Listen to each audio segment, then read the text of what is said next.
Thanks for staying with us, Will Cage. We're less than 6 months away from the Commonwealth Games on the Gold Coast. Spivey. And you know what it's like when the people come from interstate, get to South Australia, we adopt them really quickly as our own. Well, did we adopt Victorians though? Really? If they're from Frankston, it's a really good spot there at Frankston. Our special guest, Caitlyn Ward, joins us. Caitlyn, how are you? Yeah, great, thanks. Thanks for having me on the show. The other reason we've adopted, of course, she lives with Anna Mears, so Anna we can claim as well, even though she didn't start here. So kind of we exactly right. Our exactly cyclists right. in. Exactly. So let's have a little bit of a chat about your career and before we get to the Com Games and stuff. Music was your big love, yet you finish up as a cyclist. How does that happen? Yeah, so I was a really big drama nerd at school, and I played in probably 6 or 7 bands by the end of my schooling career, and I just started a school holiday program that my mum signed me up to, and I was very, very persistent in not wanting to go, but she just put me in the car and was like, we're going. How old were you then? I was 14. Okay. And then by the time I turned 15, I was a cyclist, and just, yeah, it was really good. Now, coming to Adelaide, how did that come about, and how tough was it to leave home and leave your family? Oh, it was super tough. It was super tough. I'm really, really close with all of my family. Which is great. Yeah, it's really, really good, but it makes decisions like moving interstate very difficult. Tough, yep. But yeah, so the Australian Institute of Sport for Cycling is based in Adelaide, so the high performance crew, Gary, he gave me a scholarship and asked me to move over here to be part of the team leading into the Rio Olympics. So it was an opportunity of a lifetime, and it was something that I'd been working really hard for, and I pinched myself being like, I couldn't even believe this was possible. But yeah, I just had to run with it and put all my fears aside. Like, obviously it was really scary, and I'd only just turned 21, so. Gee, your baby. Yeah, so I was a long way to move, but you know, I moved into a really good house. Good, Good tutor. Yeah. They talk a lot about athletes having a mental toughness to be resilient when things don't go their way. So 2012 for you, you're breaking Australian record. Seems things are pretty good, going on track. Yeah. Then you get glandular fever. Oh gosh. Come out of glandular fever, things are back on track. You're riding really well again. Then you injure your back and you're out for a period of time. Gee, I'm going to stay away from you, Carl. Mate, we've got to keep going here because we've got to get through this. It takes a little while, mate. Then you have a breakthrough. You win your first maiden 500.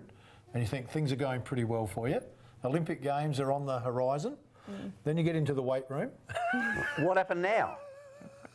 And I just was on the leg press, and I had a freak accident. I'd done my left leg, and my right leg was up, and my knee hyperextended 20 degrees. Me? And just because of that, I rolled my ankle, which got squished by the plate, and that had 250 kilos on it. So you can imagine. Oh. What a rolled ankle does under that kind of weight. And yeah, so that took me about just under a year to recover. I competed for the first time since that in the mid-July at the International Track Series in Melbourne. So, you know, that was a big week, and I was very nervous, but I did really well, and I was really proud of it. And yeah, so now we're back on track. How's the body now? Because we're going really well, and things come in threes. So I've done my 3. I've done my time. We've touched some wood, and now we're moving on. Let's talk about the ride in 2017, because some of the people that you've come back after your injuries, and well done on all that, to compete against are athletes that you've admired. Yeah. So at the same time you're nervous coming back from injury, then you're on the track riding against some of the athletes you've admired, then you've got to stand on the dais and receive some awards after you do that. What was that experience like? Oh, it really is crazy. I remember when I was in year 1, year 2, year 3, kind of growing up and picturing Anna Mears and Carly McCulloch as my heroes.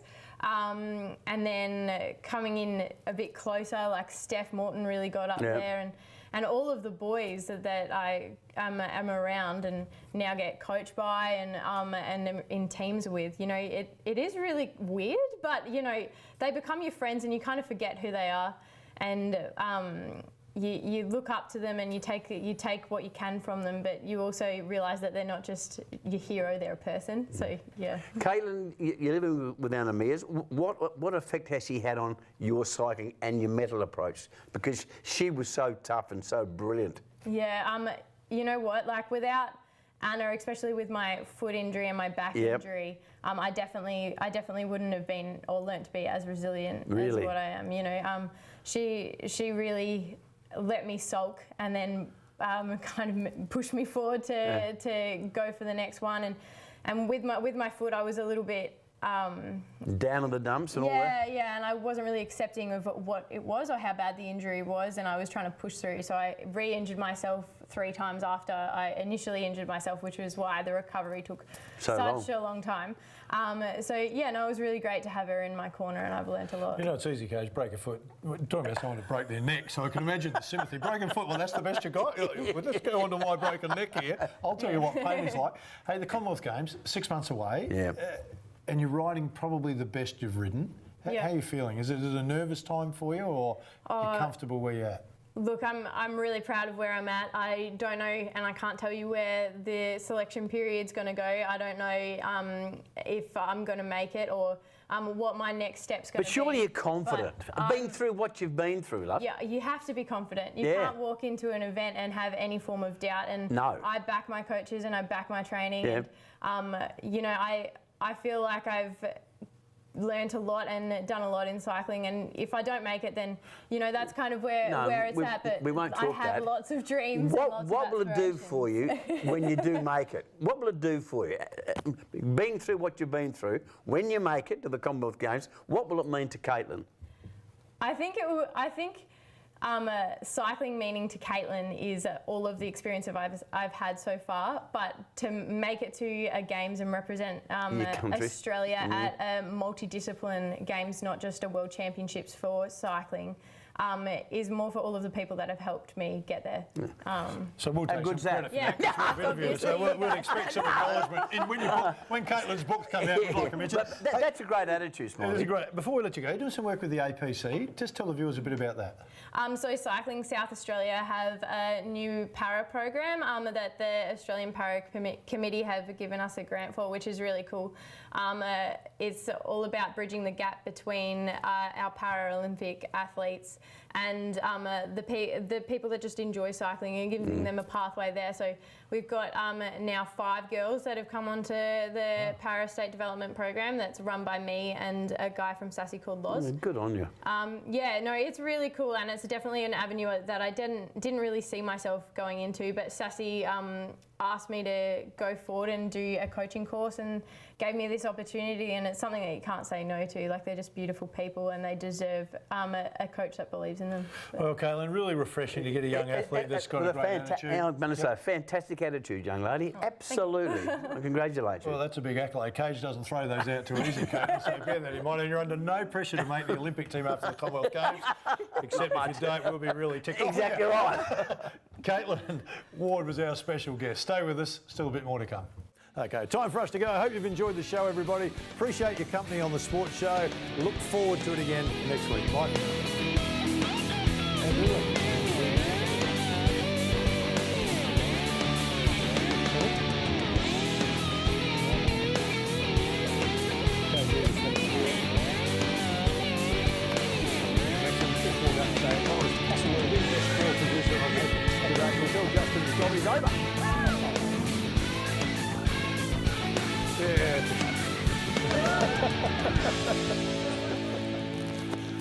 Good job, boys. Well done.